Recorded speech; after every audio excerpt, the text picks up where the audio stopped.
प्यार है, सबका आशीर्वाद है, जो आशीर्वाद और प्यार देख के बिल्कुल मन में थकान। तो दोस्तों आज काराकाट की धरती पूरी तरीके से पवनमय हो चुका है।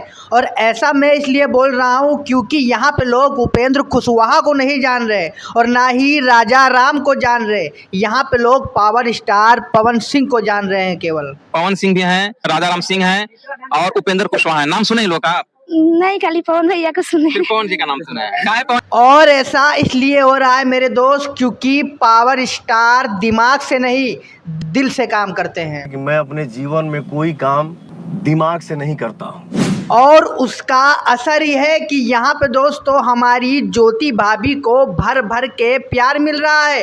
लोग उनको ऐसे ट्रीट कर रहे हैं कि जैसे वो काराकाट की बहू हो। बहुत अच्छा, बहुत बहुत प्यार दे रहे हैं लोग, बहुत प्यार। मतलब मुझे समझ में नहीं आ रहा, एकदम मुझे लग रहा है कि मैं इस गांव की बहू हूँ, वैसे प्यार मुझे मिल रहा है बहुत। तो दोस्तों वीडियो को लाइक कर दीजिएगा। मिलते हैं।